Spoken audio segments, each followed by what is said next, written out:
Sust is lazy in our language. Sus? Sust Sus, تمام. is lazy.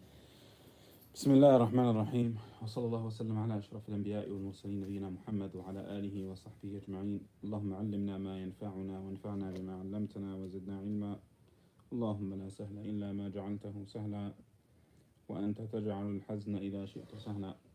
اللهم أصلح لنا ديننا الذي هو عصمة أمرنا وأصلح لنا دنيانا التي فيها معاشنا وأصلح لنا آخرتنا التي إليها معادنا واجعل الحياة زيادة لنا في كل خير واجعل الموت راحة لنا من كل شر. Um, so last week we talked about the hadith of Zuhd, right? So I had some questions in regards to how to deal with money. So Zuhd is one aspect of how to deal with money, and that aspect is that you don't love this world, right? This world isn't where your heart is, right? But that's only one aspect towards money. So so I think it's important to cover all aspects of money and to discuss that in as much detail as we possibly can, inshallah. So the first and most important thing to recognize, how it says, وَتُحِبُّونَ الْمَالَ حُبًّا جَمًّا, right? Extremely, right? As our race, as who we are, this is just what's in our heart. We naturally love to have more money. We naturally want more wealth. This is just our natural inclining, right? So the question is how to deal with that. The most important part of dealing with that is to get rid of that love for this world. And how do you get rid of that love for this world is by wanting the next, right? By not caring about this world, by caring about the next, right? Like there's a lot of hadith where the Prophet ﷺ, he would tell different people when they gave sadaqah, he would say the sadaqah that you gave, the charity or the sadaqah that you gave, is what you kept for yourself. And the money that you kept is what you're throwing away, right? So, because when you give sadaqah, that's an investment in the next life, right? And Allah subhanahu wa ta'ala multiplies that many times. So that investment in the next life will last you forever. And it's multiplied many times. But if you were to keep that money, so let's say it's $5, it's just $5, right? But if you were to invest it by giving sadaqah, then that money can be many fold, but it also lasts forever. That $5 lasts you for 10 seconds, whatever you buy with it, right? But it could last you, it will last you forever in the next life, that investment, right? So so that's a very important aspect to understand. We have to first get rid of this love for money, and that comes in stages. It comes in time. So, okay, I have a lot of money. Is it haram for me to use it? Is it haram for me to buy nice things? Is it haram for me to indulge? No, it's not. So now it's important to talk about the different aspects of how we spend our money. So, one, you could spend your money on yourself. So let's just call that your normal expenses. Two, you can give sadaqah. Three, you can save the money where it's just sitting, it's not moving. And then four, you can invest that money so that it makes more money. That money, it moves. Okay? So these are four ways that you can spend your money. Okay? Obviously, any of these ways, anything that you do that's in a haram way is haram. So I think that goes without saying. Spending money to buy alcohol, for example, obviously haram. Investing money in alcohol, obviously, is haram, right? So on and so forth, right? We understand that's clear. Um, However, how much should I save? How much should I use? How much should I invest? And how much should I give in sadaqah? I think the first question that you have to ask yourself, and you have to ask this in light of what Allah subhanahu wa ta'ala says, وَلَا تَجْعَلْ يَدَكَ مَغْلُولَةً إِلَى عُنُقِكَ وَلَا تَبْسُطْهَا كُلَّ الْبَسْطِ فَتَقْعُدَ مَلُومًا مَحْسُورًا. That don't hold your hand too close to your neck, but also don't open it too much so that you will start to blame yourself later. You will feel despair and sadness later. You'll start to blame yourself later. Okay, so don't hold your hand to your neck, meaning don't hold your money too tight, right? Being stingy is haram. Being stingy is haram. Okay, but what is not stingy? What is not stingy is fulfilling your obligation, giving zakah, right? And we talked about zakah is based on money that was saved, money that's sitting for a whole year, right? And then you pay 2.5% on that money. 2.5%. Yeah, so stinginess does not apply to you. Okay? So this is the bare minimum. This is like the person, for example, yeah, he makes his 5 salahs. He makes Fajr, his Dhuhr, his Asr, his Maghrib, Isha. Right? That's giving you 2% in zakah, 2.5% in zakah. Right? Oh yeah, but I want to be extra. I want to do more. I don't want to just make my salawat. I want to make extra salawat. I want to get closer to Allah. Same thing with sadaqah. I want to give extra sadaqah. That's fine, right? Whatever you give in sadaqah, understand that there can be a hardship associated with that. Whatever it is that you give, there can be a hardship that's associated with that. And if there's a hardship that's associated with that, you have to be prepared for the patience that comes with it. Okay? So that's the mentality that you have to have when you're giving sadaqah. Right? Does this mean, oh yeah, I should feel guilty because I'm not giving half of my money? No. You don't have to give half of your money. It's not an obligation. Right? Do I feel guilty because, let's say you're a millionaire and you only gave your 2.5%? Do I have to feel guilty because I still have millions and millions of dollars? No, it's okay, right? You're only obliged to give that 2.5% based on money that was sitting for a whole year, right? That's the only thing you're obligated to do. So again, the sadaqah that you give, you have to make sure that it's something that you are willing to endure the hardships when you give it.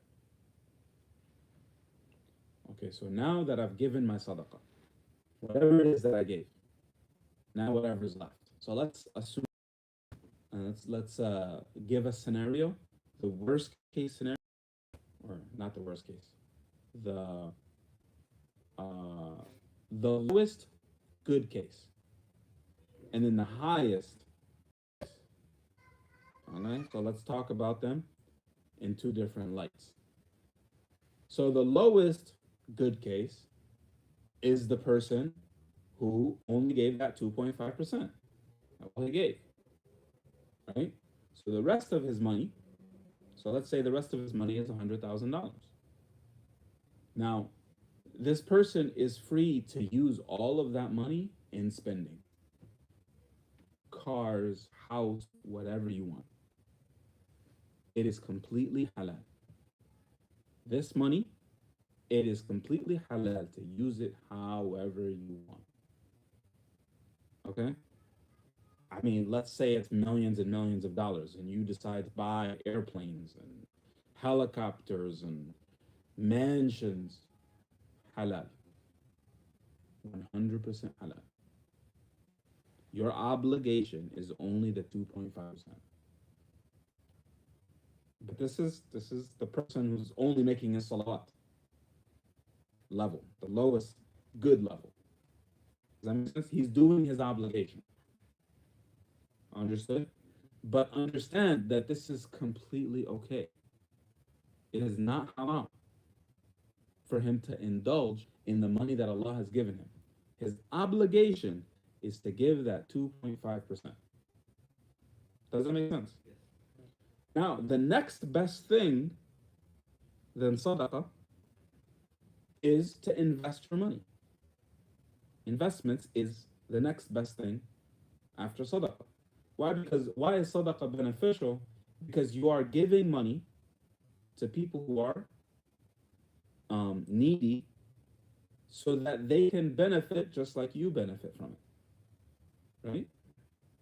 Well, investments does the exact same thing, because when you have an investment, and this is hypothetical, obviously, because when you do an investment, you're creating jobs, are benefiting by having a salary, right? And this is even better because now they're not asking for money, they're working for it. And they're making money. So therefore, investments is good. And as a matter of fact, if somebody invests all his money, all his saved money, right? So instead of saving money, they only invest money, right? Then that person doesn't have to pay zakat because he doesn't have any money that lasted for a whole year, right? So this shows you that investments is actually very important Islamically. So this shows you that investments are very important Islamically because a person who is investing doesn't have to pay zakat. Does that make sense? That like when you don't have any money left saved, you don't have to pay zakat. Um. So investments is the next best thing. You understand? And then saving money is also permissible. It's okay, right? And then also spending your money is also permissible and okay. Does that make sense? So the best way to take this, so that or this person who is, and then he's taking the rest of that money, he invests some of it, he puts some of it in savings, and then some of it he uses for his personal use. So again, it doesn't matter how much he uses for his personal use, all of it is halal, as long as he is paying that 2.5% of the money that was sitting for a whole year. Does that make sense? And then the highest level. There's obviously a gazillion levels between the highest level, but the highest level is how the Prophet was. Prophet ﷺ never kept money for himself. Rather, all the money that he got, he would give it in sadaqah. So when he died, he had a shield and a sword. That was it. There were times when the Prophet ﷺ was giving so much, people were coming from all over the Arabian Peninsula saying, let's go, let's become Muslim, because the Prophet ﷺ was giving so much that it seems like he doesn't fear poverty. Right? So that's the highest level, is to give and give and give. But the question is when you give. Because Abu Bakr as-Siddiq radiallahu anhu, he was also of Tabuk. The Uthman came and brought a whole lot of money and put it on the Prophet's lap. He was sifting it and saying, "Ma darra ma fa'ala Uthman ba'da al-yawm." Right? So then Umar radiallahu anhu comes and he gives a lot of money. He says, "How much did you leave your family?" And he's talking about liquid assets, by the way. Right? He's not talking about the other assets or liquid money. He said, "How much did you leave your family?" He said, "I left them half of my money." Right? And then Abu Bakr radiallahu anhu goes and he brings a whole bunch of money as well, and he says, "How much did you leave your family?" He said, "I left them Allah and His Messenger." Right? So that's a high level of iman. You know, it would be amazing that we can reach that level, but you have to be realistic with yourself, because when you give that sadaqah, you can't percent. I'm gonna give 20%. I'm gonna whatever that percentage or whatever that amount is that you want to give. Can your iman withstand that? Okay. And that's why the Prophet ﷺ said, a sadaqah is proof Proof of what? Proof of your iman. Proof of your iman. Why? Because it gets hard when you give your money away. Hard times can come, right? You're used to eating steak and everything, but now you gotta eat ramen noodles. So you gotta be careful. I use ramen noodles a lot because I actually like I like ramen noodles. Yeah, I like it too.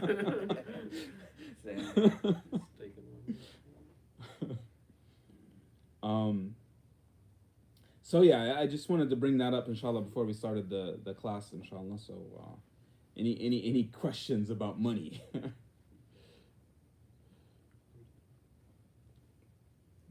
All right.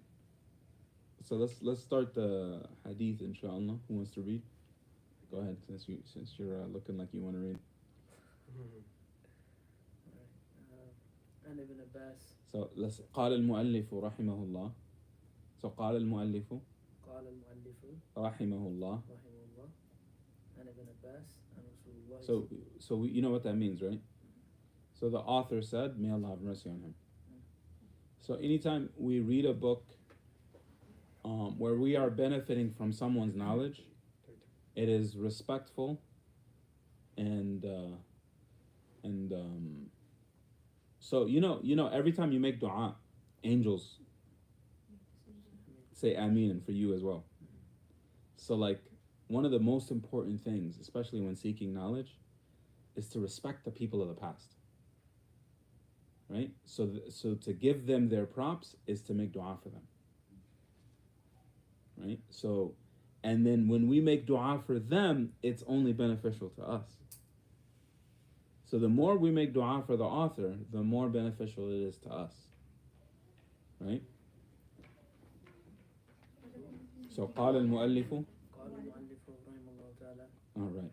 عن ابن عباس عن رسول الله صلى الله عليه وسلم قال لو يؤتى الناس بدعواهم لدعا رجال أموال قوم ودماءهم لكن البينة على المدعي واليمين على من أنكر. Right. حديث حسن رواه البيهقي.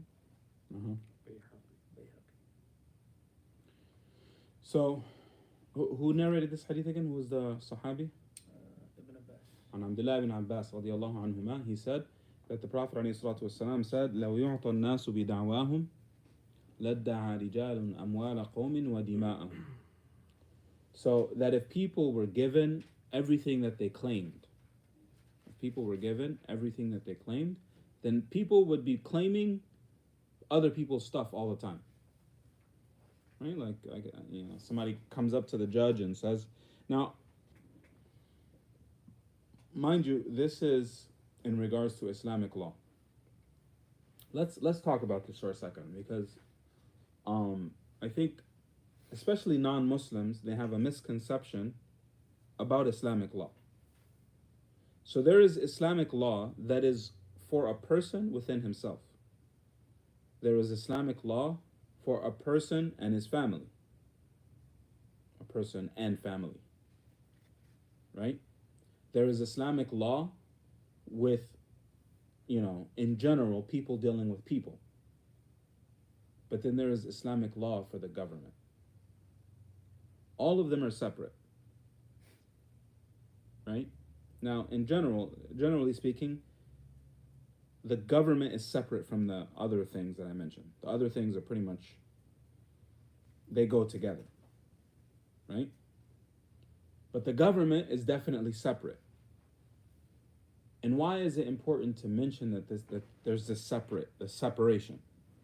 This separation is critical to understand because the government plays a role as a government. However, if there is no government, then there is no role for that government. Does that make sense? Like in America, we do not have an Islamic government. So therefore, it is impermissible, or impractical, I should say, to apply Islamic laws. Right? However, we can apply some to the best of our abilities. Right? For example, marriage. Marriage is a part of Islamic law that the government is supposed to do, or the authority is supposed to do. Right? But we don't have an Islamic government, so therefore we can have people that are considered authorities in the community conducting marriage, for example. Does that make sense? But then there are certain parts of the Islamic law that are impractical to impose. For example, if someone kills someone, in Islamic law, that person should be killed. Right? But in order for that Islamic law to be implemented, there has to be a recognized government. Because let's say, for example, there's a person here, because I know none of us would do something like that, but somebody here within us killed someone. Okay? So then I say, me, Abu Bakr, I am the authority in the area, I kill you. So I go and I kill him. Okay? Well, most of you guys would be like, you're not the authority. Why would you do that? And then there's a fight. Then there's more killing. Then there's more chaos. That's a problem. Right? Allah subhanahu wa ta'ala, when He gave us these Islamic laws and these rulings, the purpose of them was stability, peace, and coherence? Is that the word I'm trying to use? Cohesiveness. Right. This was the purpose of Islamic laws. The purpose is not chaos. Chaos is not the purpose of Islamic law. Right? Right. The reason we have these Islamic laws is so that there is the ability to worship Allah subhanahu wa ta'ala freely. Everything is about worshiping Allah. So now if this person, he kills someone, this random person that's within us, he kills someone, it hurts our ability to worship Allah, because now some people are worried that this person might kill someone else. Oh, am I next? He's going to kill me next, right? And as a matter of fact, usually when people are killing people, usually it tends to multiply, right? Like a serial killer becomes addicted to killing, right? So Islamic law, and Allah subhanahu wa ta'ala has given us these laws so that we can eliminate that threat to society, right? But if eliminating that threat creates another threat, then that defeats the purpose. Does that make sense? So the thing that's important to understand here is that in Islam, the whole purpose of Islamic law is goodness and stability in society, right? The thing that in America that we enjoy, freedom and peace and safety, right? So in general, we enjoy those things here in America. This is what Islamic law was sent to provide, these things, right? So therefore, if these things are existing, then there's no point to force Islamic law onto something. If that makes sense. Does that make sense? You got a question? No, I mean, a little bit, like, it's okay. How are we going to sit down and Allah's law is not, put there? I'm saying, yes, it's okay. Well, okay, well, wait a second. Before Allah's law is put there, the question is, okay, let me ask you this question. because a lot of people jump to this conclusion: Allah's law needs to be implemented. Allah's law needs to be implemented, which is, yes, important. I agree. But the question is, are these people making salah? You know what, by the way, when I say that, it doesn't mean like, oh, right now or this time. I know, but what I'm saying is, the reason I say that the reason I say this is because a lot of times people jump to that first. Oh, that's wrong. Yeah. Yes. What is first is Islam.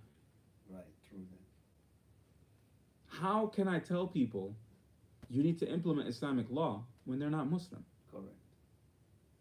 Right? And the Prophet ﷺ said the difference between us and them is salah.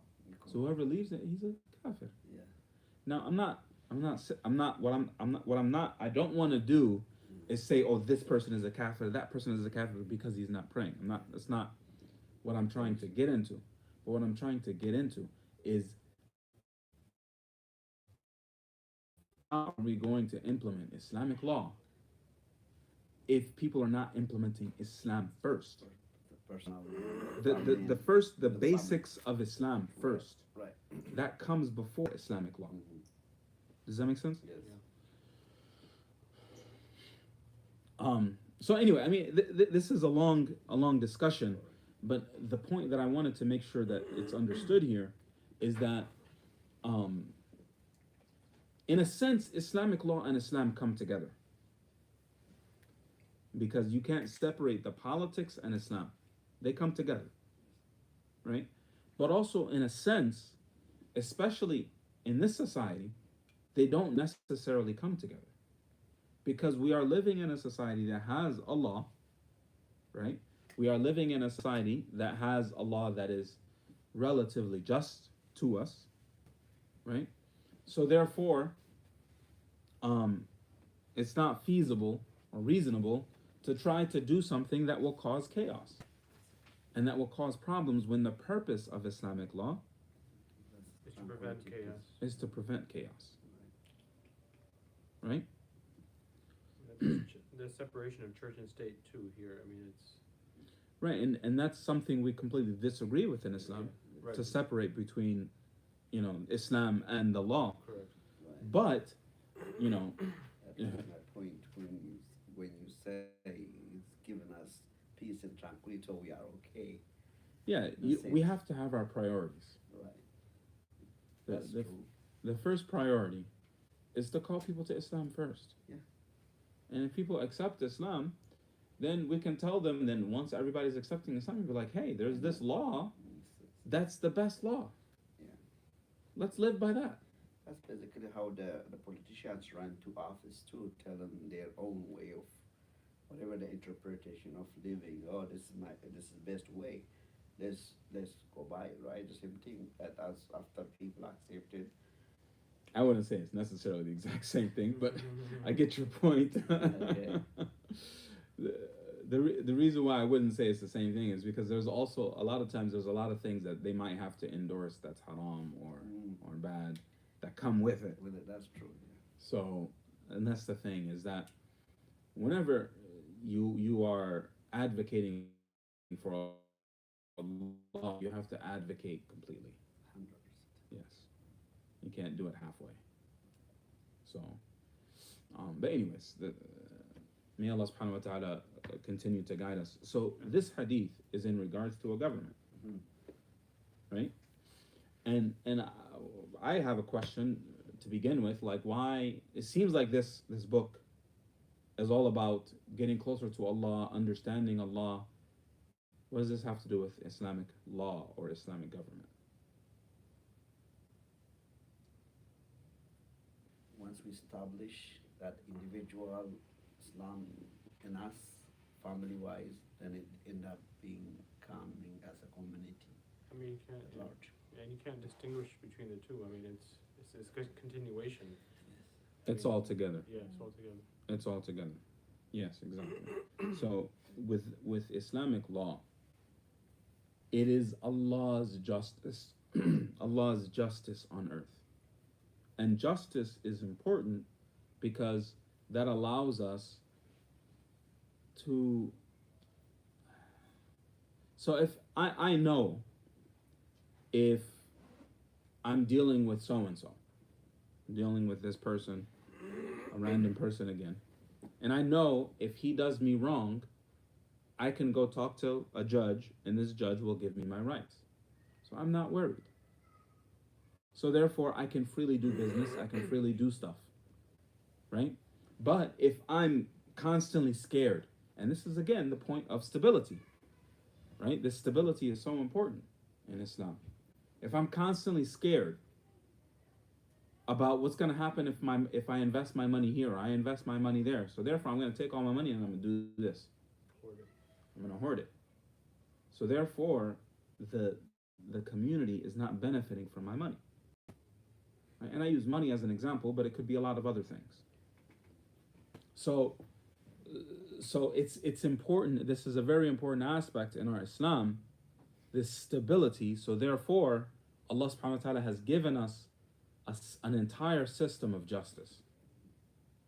So therefore, the Prophet sallallahu alaihi wasallam, he's saying here that if people were to get everything that they claimed, so I just go to the judge and say, oh, that house is actually mine, right? And I claim that house to be mine, then the Prophet ﷺ said, if everybody got whatever they claimed, then people would be claiming everybody's stuff. It'd be chaos. I claim this person killed my cousin, that person he killed, and I get people get killed, and the list goes on. There's no accountability. That would be chaos. So then the Prophet ﷺ said, so therefore, لكن البينة على المدعي واليمين على من أنكر. But rather, the burden of proof is on the person making the claim. The burden of proof is on the person making the claim, and then the person that is denying the claim has to swear. Okay, so let's give a scenario.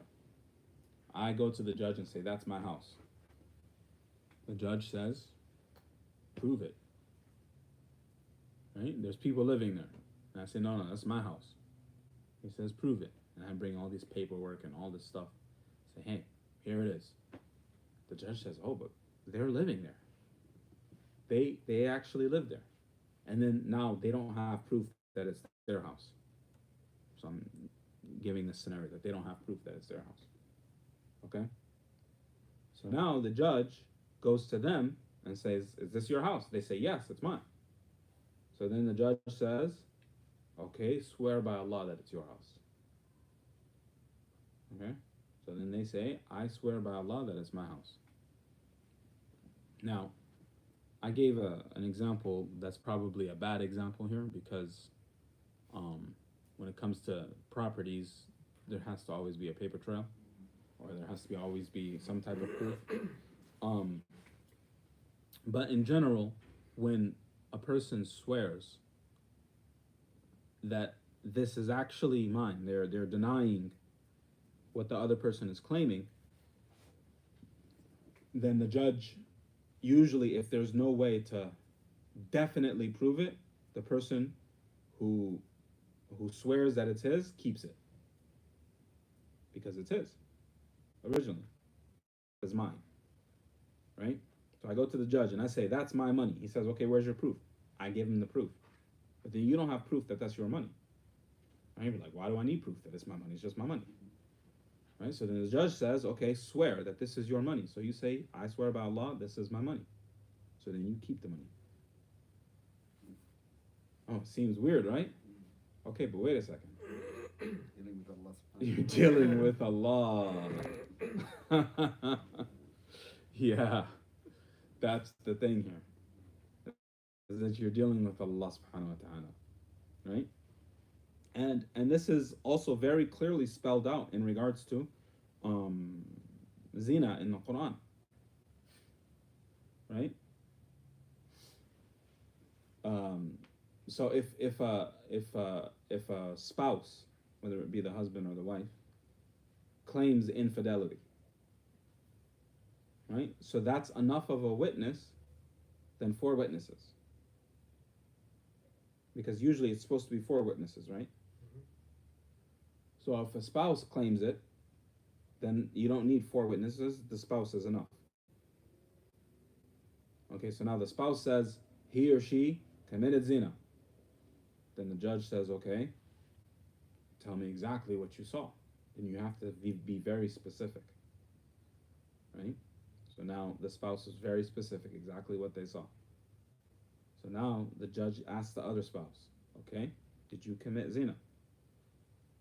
And now the spouse says, no, I didn't. He or she is lying, right? So now the judge says, swear by Allah that you didn't commit zina. And then he swears by Allah that he didn't, right? So if he actually did, Allah subhanahu wa ta'ala, he promises in the Quran that his curse is on him, right? That his curse is on him. And obviously, if the other spouse who was making the claim, I mean, that's even more messed up, was lying, right? Then that's, may Allah forgive us all and guide us all. But the thing that's important here is that all of this is dealing with Allah. Was gonna disqualify her, or he's saying that I did not do it? No, it's the same thing. It'll be the exact same thing. Even if the 4 witnesses say that they did it, you could still swear that I didn't do it. Yeah. So, but nonetheless, the point is that Allah subhanahu wa ta'ala has given us a just system, right? That your wealth is protected, your things are protected, your life is protected by the Islamic government, right? And this is important because, you know, we need safety for ibadah. It's difficult to worship Allah subhanahu wa ta'ala when you're constantly fearing for your life.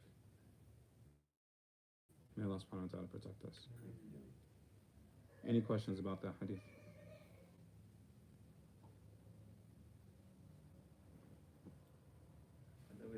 For you note, like last week, one of Ethiopian big sheikh, the couple of guys came, they say that from the federal government, they tried to take his car from him. They say this belonged to someone, so you're gonna be in jail.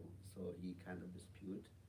So another regular police officer come and, you know, take off of him to the things. Those police officers were not police officers. They just get the fake federal police. And so they had the system all over to the local people, and they can hi. So they basically what they did is they had a system to erase his name, the title of his name. So they faked the papers. They faked the paper all the way to the government. But it got involved to the federal level now. So they eventually figured it out. They figured out those people were arrested. It just happened actually. I heard it today, and it was the person that I will listen to his lectures online too.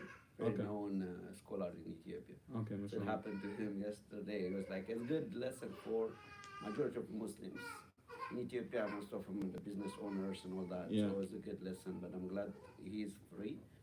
But it happened. This is can create chaos. Yeah. A big mess. Okay, yeah. Right. Yeah. So I understand.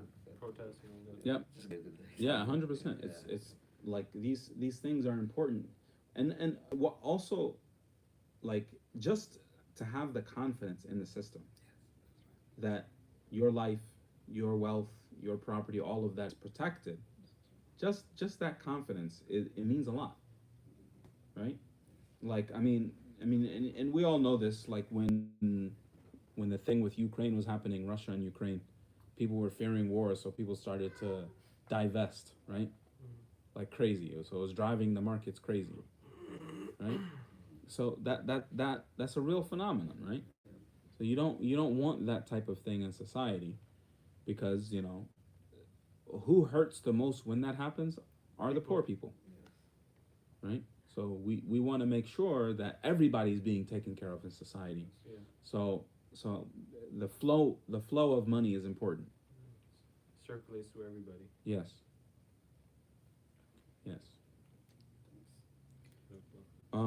Alright, so let's do the next hadith. قال المؤلف رحمه الله عن أبي سعد الخدري قال Sa'id. سعيد. Oh, here it says Sa'id. For some reason. Sa'ad, it doesn't have a ya? No. Okay, but if it's al-Khudri, that's Yes, there's only Sa'id. Okay. There's no Sa'ad. Unless it's, yeah, it says Sa'id. Yeah, they left it without harakat. Okay. There's a lot of mistakes in this PDF though. Oh, okay. I just want to preface this with. It's alright. But look, it does say that, right, Sa'id? That's right. Yeah, No so- harakat at all. Yeah. That tells No, but there's no ya even. There's no Oh, ya. okay. Yeah, nothing in there. Yeah. Okay. You're right. Alright. Makes sense. عن أبي سعيد الخدري قال سمعت رسول الله صلى عليه الله عليه الصلاة وسلم والسلام. يقول من رأى منكم منكرا فليغيره بيده فإن لم يستطع فبلسانه فإن لم يستطع فبقلبه وذلك أضعف الإيمان. Right. Yeah, this hadith is definitely Abu Sa'id al-Khudri radiallahu anhu. And Rawahu Muslim, right? Sorry, it doesn't. In English it says Sa'id, Abu Sa'id. Okay. Yeah. It's weird. So in Rawahu Muslim, right? Yeah. Okay. Well, yeah. Well, Muslim. So Abu Sa'id al-Khudri radiallahu anhu, he narrates this hadith that the Prophet sallallahu alaihi wasallam, yeah? You're going to say? Okay. So the Prophet sallallahu alaihi wasallam said, whoever sees munkar, so we'll talk about what munkar means. So then he shall change it with his hand, and if he cannot, then he shall change it with his tongue, and if he cannot, he shall change it with his heart, and that is the weakest of iman. Okay? So, munkar is anything that is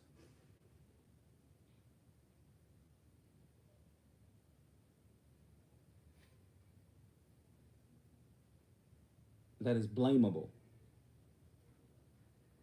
That is blamable. What is anything that's blamable? The reason I say blamable because munkar comes from the word ankara, and when someone does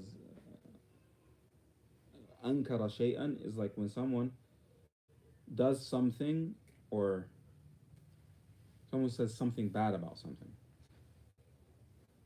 Right?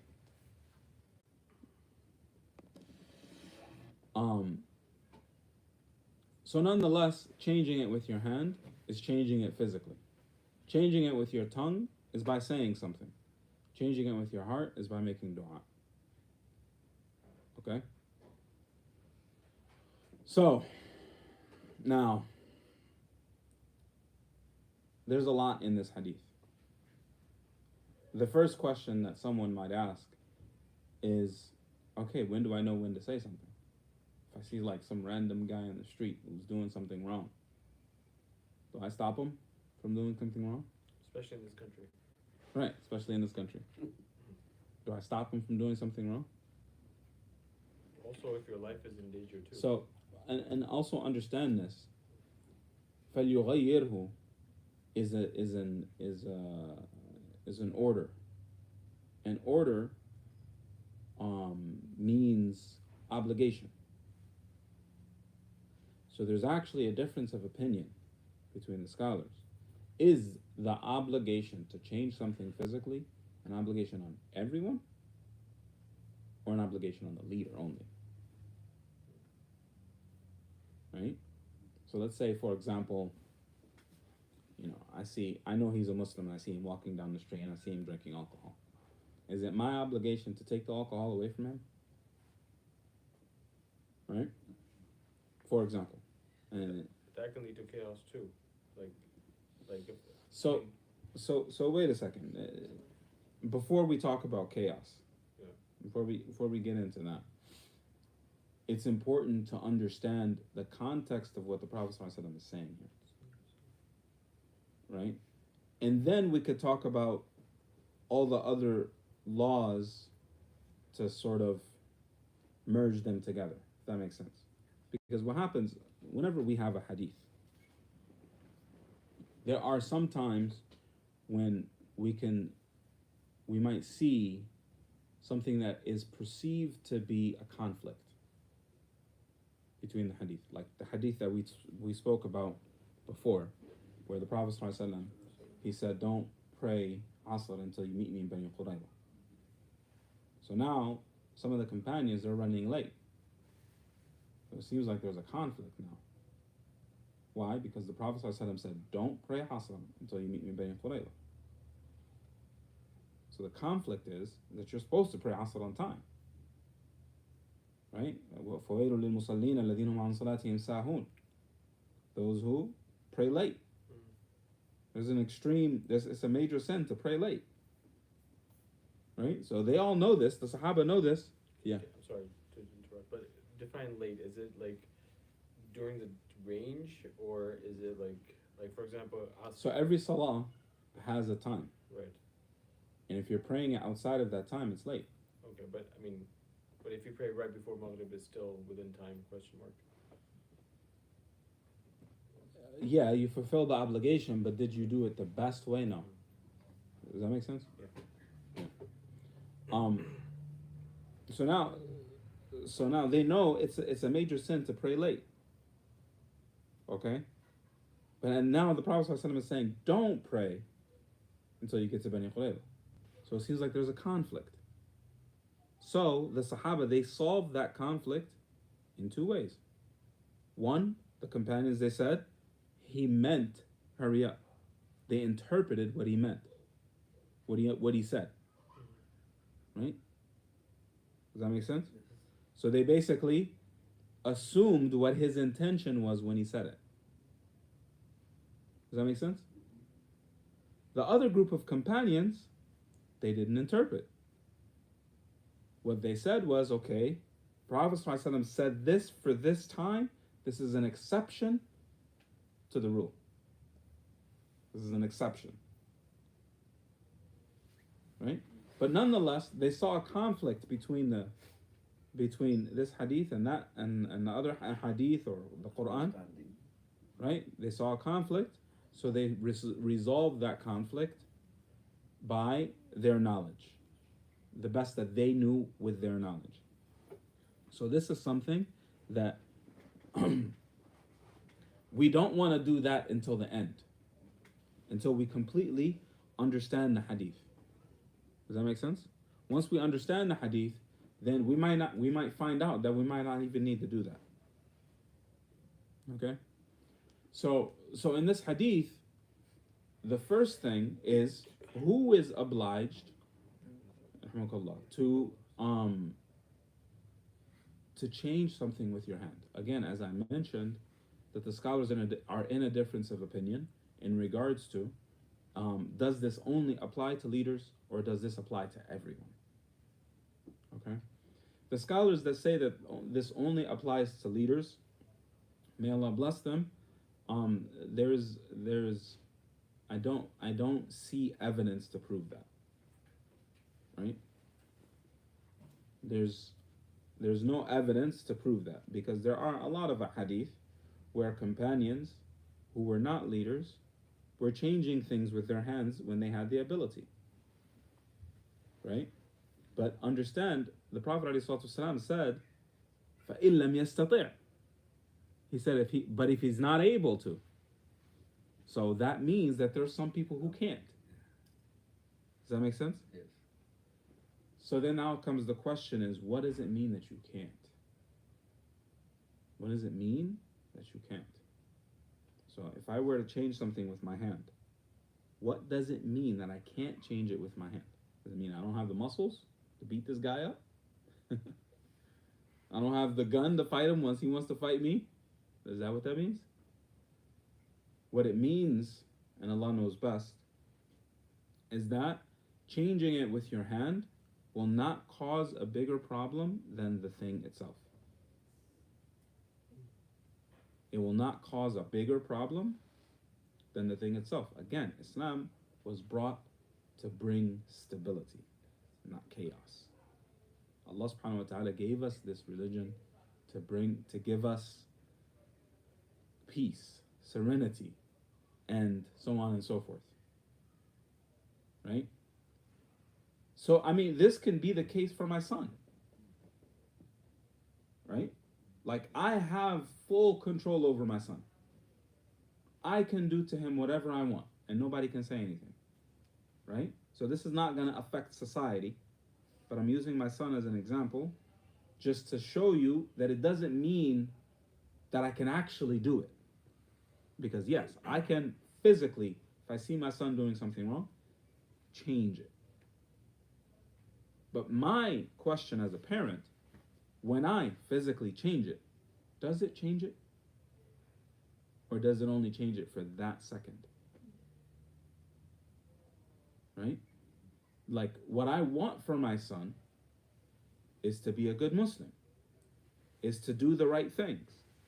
So the question I have to ask myself, when I want to change something bad that he's doing, what is the best way for him to actually change, not just change because he sees me there? There's a difference, right? So what is it, am I just, for example, let's say I see my son doing something wrong, so I pull out a belt and I beat him, right? Most likely he's not going to do that wrong thing in front of me anymore. But is he going to do it when I'm not there? Probably. Right? So the question that I have to ask myself, how can I change it, right, where he will actually change whether I'm there or not? And this is wisdom. This hadith, the most important part about this hadith, it requires wisdom. And it's that wisdom is not teachable, or it's not teachable in a couple lessons. It takes time to understand that, to understand, like the definition of wisdom is to take knowledge and apply it correctly. So you need knowledge for wisdom, right? So number one, we have to have knowledge, and then number two, we have to understand where to apply it. There was a hadith of, there was an old man, he was making wudu and he was making it wrong. So Al-Hasan and Hussein, radwanullahi alayhim jami'an, they saw him making wudu wrong, so they went to him and they said, "Oh uncle, who's doing wudu right?" So they both do wudu in front of him, right? And then he felt shy because he saw that they were doing such a good job, and he realized he was doing it wrong. So they said, both of you are doing it right. So he corrected what he was doing, right? And these are kids teaching an old man, right? So there's a lot of wisdom that comes with teaching, right? And the question has to constantly be asked, how can I get this message across, right? I have one of my most difficult subjects to teach is how to read, English or Arabic. They're terrible because, and I'm gonna have to blame my parents, because my parents taught me how to read when I was so young. I don't remember it. May Allah bless them. Because me, when I try to teach, I try to put myself in the student's shoes and try to explain it how I want to hear it, right? How it would make sense to me. But I can't do that for somebody who's learning how to read because I never learned how to read, right? Or at least I don't remember ever learning how to read, right? So therefore, it's a very difficult subject for me to teach. But with teaching or with molding a person, the most important aspect to that is to put yourself in that person's shoes. Okay? And the best evidence of that, or there's many evidence of that, but one of the best evidences of that is when this guy, he comes to the Prophet ﷺ, he says, "Ya Rasulullah, I want to commit zina." Now, I mean, think about this for a second.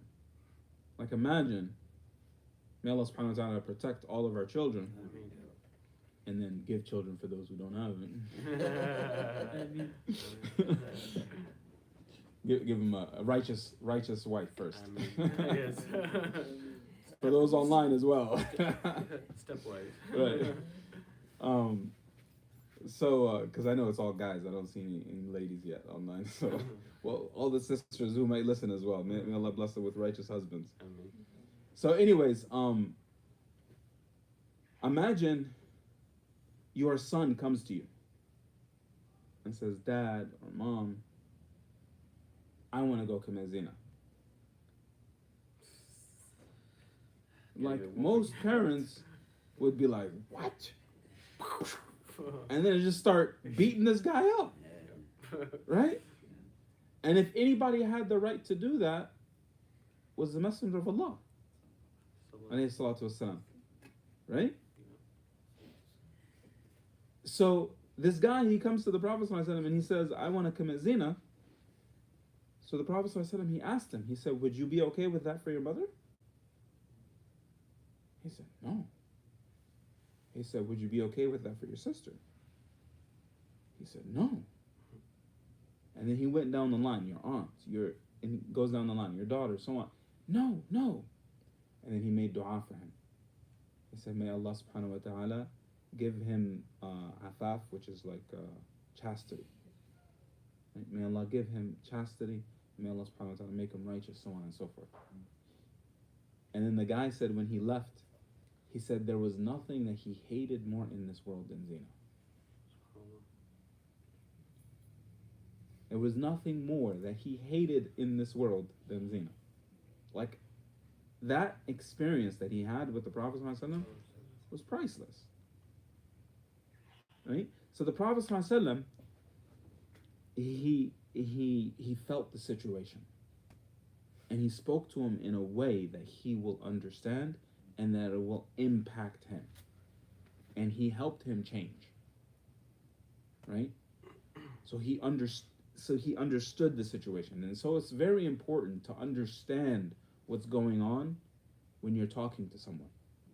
I had this one sheikh, he came to Medina to talk about how to give da'wah, right?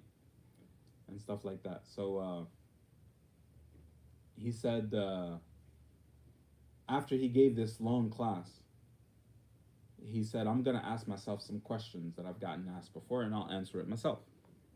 So he takes out this piece of paper, and he says, someone actually asked me this, a non-Muslim. So he said, the lady says, "Hey, sir, do women have to wear the hijab?" He was like, "No." Everybody in the room was like, "Oh!" Was like, "What?" Right? He was like, "No, they don't have to wear it in front of their husbands. They don't have to wear it in front of their fathers. They don't have to wear it in front of their Muslim sisters. They don't have to," and he goes down the long list of the people they don't have to wear it in front of. And he said, "But everybody else, they do."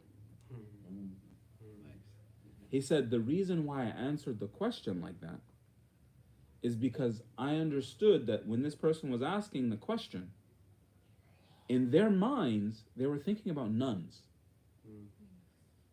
And nuns have to wear it in front of everybody. No one can see them without a hijab on. So they're thinking that all Muslim women have to have that as well." So he said it's very important when somebody asks you a question that you understand why they're asking that question, where they're coming from. And this is a very important aspect when you are teaching. When you're teaching, when you are molding, guiding, all of these things, it's very important to understand the person that you are talking to. It's not feasible for you to talk to someone and give someone advice and you don't know who you're talking to. You have to know who you're talking to. Okay? Sometimes I have friends, or in some cases acquaintances that I know, that it would actually work better with them if I was physical in stopping them from doing something wrong. And that actually means something more to them if I did something physical. Does that make sense? Yes. And there are people in certain cultures that appreciate that more. Right? Pakistani culture. Right. So you have to understand the person that you're dealing with. You have to understand everything that's going on when you're dealing with this person. Okay? So the first level is to change it with your hand, meaning changing it physically. The second level is to change it with your tongue, meaning saying something to this person so that they will change their behavior. Now, again, wisdom. I cannot stress this enough. Sometimes also it's important to understand the time to say it. Just because you see something in the moment doesn't mean you have to say it exactly when you see it. Sometimes it's better to wait a little bit because you know that that person is going to be ready more ready to hear it at another time. So sometimes it's best to wait. Another aspect to this as well, you might see somebody doing 50 things wrong. So you tell them 50 things, stop this, stop this, stop this, stop this, stop this. No, you start with one. And then two. Little by little. Does that make sense? Yes.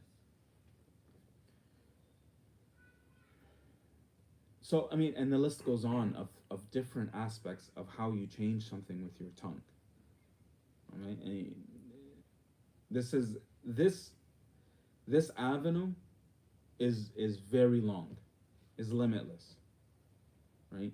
But the most important thing out of this, and this is why Allah subhanahu wa ta'ala says, وَمَا أَرْسَلْنَا مِن رَسُولٍ إِلَّا بِلِسَانِ قَوْمِهِ.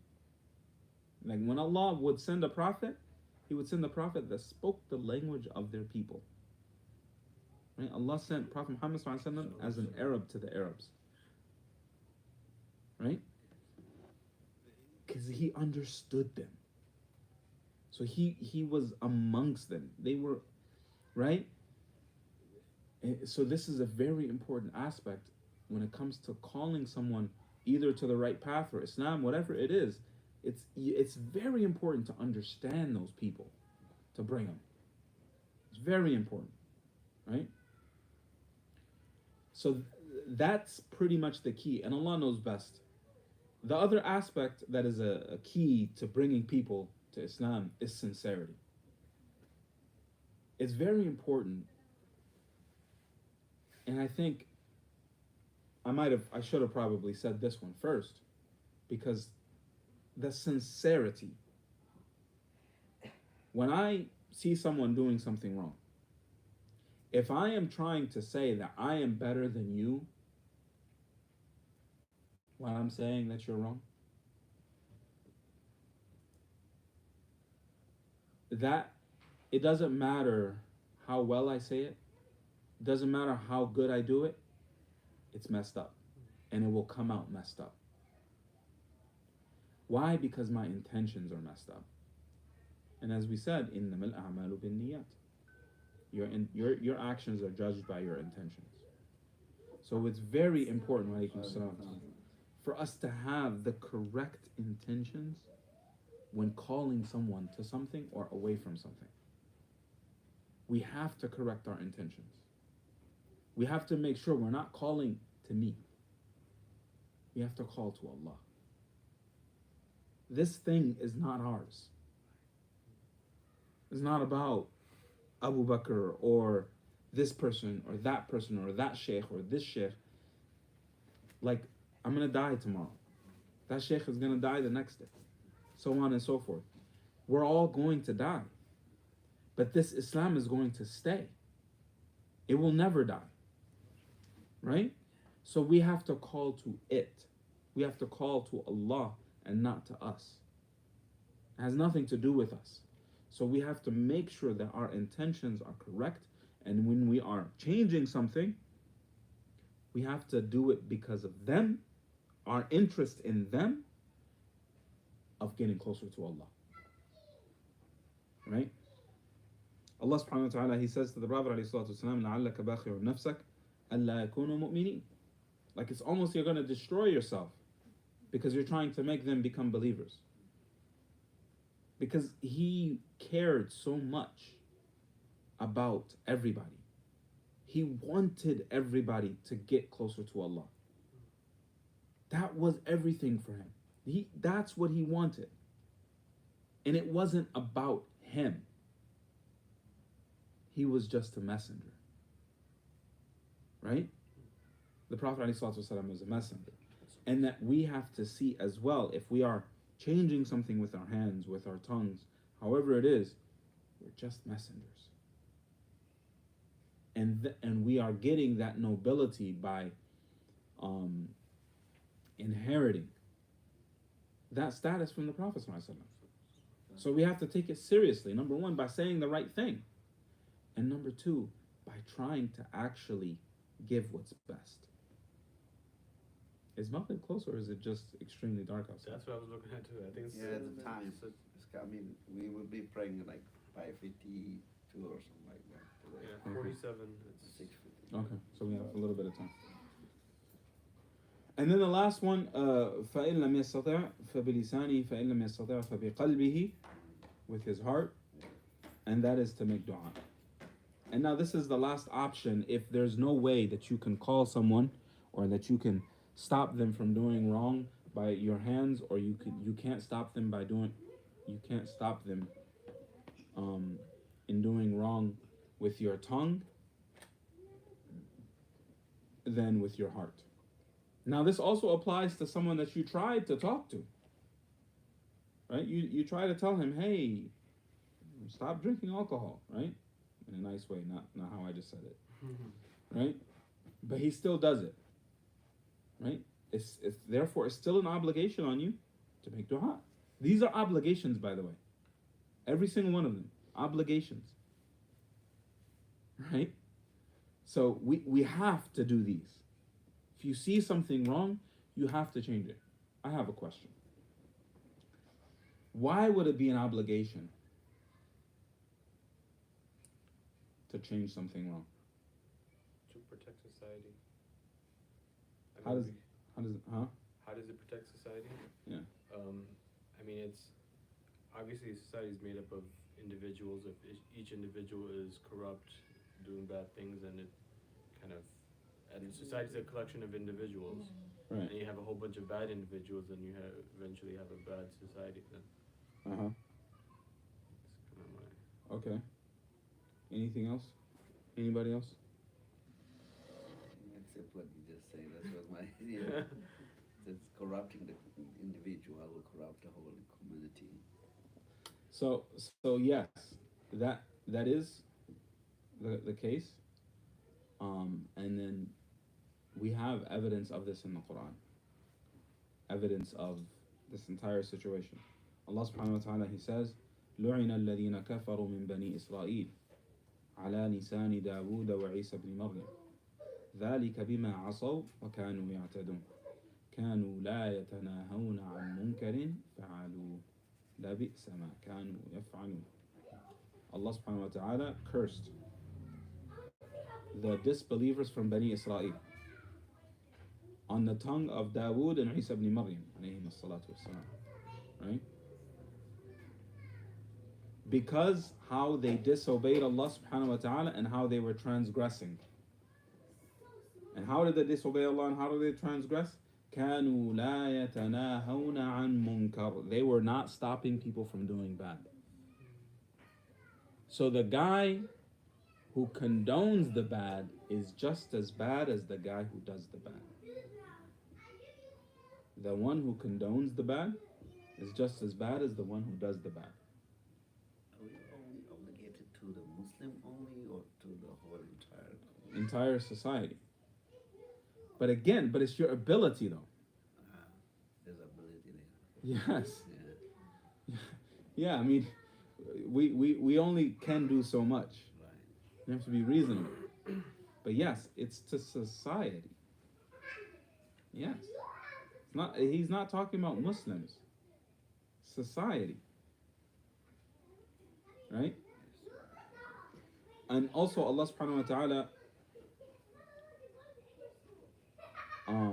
ترى كثيرا منهم يتولون الذين كفروا, that they're being close or being friends with the disbelievers. Right? Also Allah subhanahu wa ta'ala, He says لا إله إلا الله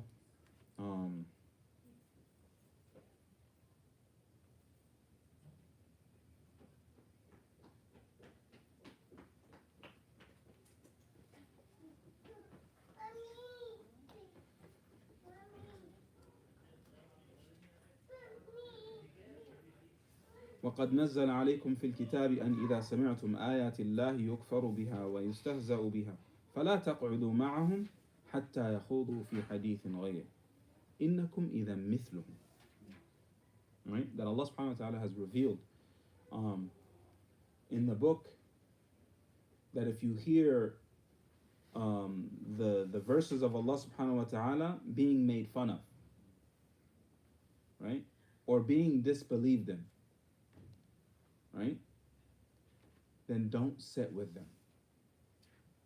He said, because if you sit with them, then you are with them. If you sit with them, so you are with them. So when someone is sinning and you are with them, you're with them. So it's not agreeing on what they're doing, it's just remaining silent on what they're doing? Yes. Or even accompanying them. Accompanying them, yes. So when Condoning, like not, like as Letting if it be, yeah. letting it be. so when there is some kind of meeting happening in a hotel, for example, they do drink whatever. It's like when some kind of. What do you do in that kind of case? That you have to be involved in yourself. Knock it out of the hand. I'm gonna crit That's bad. Worse that way. So what do you think? That's a good question. Again, so it's the ability, your ability, right? The thing is, the least thing you can do, because sometimes you can't do this, especially in this society. Sometimes you can't even just leave. Yeah. But the least thing that you can do is leave, right? But sometimes that's not even possible.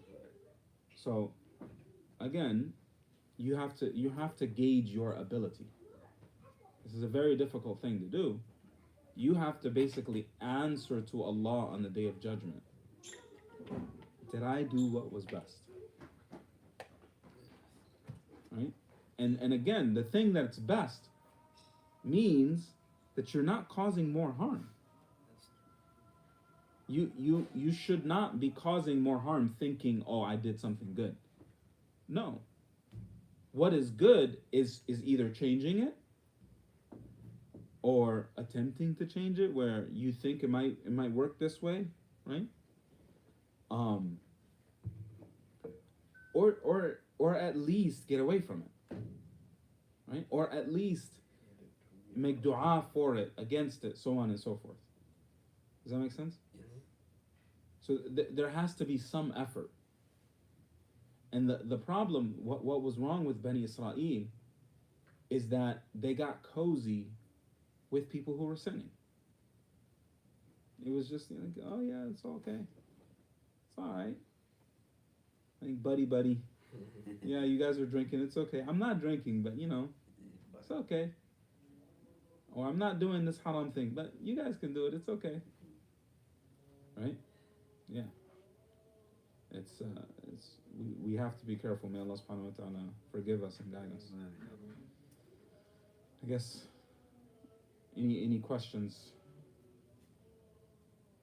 I'm pretty sure there's a lot, but it's difficult to completely implement. May Allah subhanahu wa ta'ala bless us to abide by everything we learn. And this is the challenge that we have to face. It's important to learn because we have to know how to worship Allah. But now that we learn, it's important to implement everything that we learn. Because otherwise it will be used against us on the Day of Judgment. May Allah subhanahu wa ta'ala forgive us. So it's a constant struggle that we have to constantly update ourselves, improve ourselves. Right? We can't be the type, as Allah subhanahu wa ta'ala says, وَيْلٌ لِكُلِّ أَفَّاكٍ أَثِيمٍ. Right? Woe to those who are disbelievers or disbelievers, I think is probably the best translation. And they sin a lot. Right? يَسْمَعُ آيَاتِ اللَّهِ تُتْلَى عَلَيْهِ. They hear the verses of Allah subhanahu wa ta'ala being recited to them. ثُمَّ يُصِرُّ مُسْتَكْبِرًا كَأَن لَّمْ يَسْمَعْهَا. Then he's arrogant as if he never heard anything.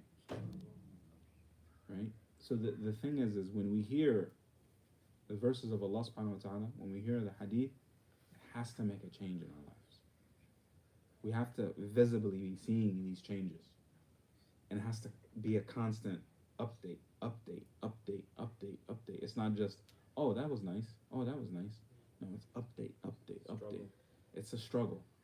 It's a constant struggle that we're constantly trying to change ourselves and make ourselves better.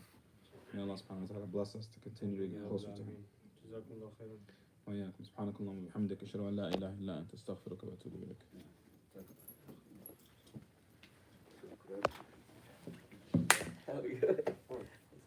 I know.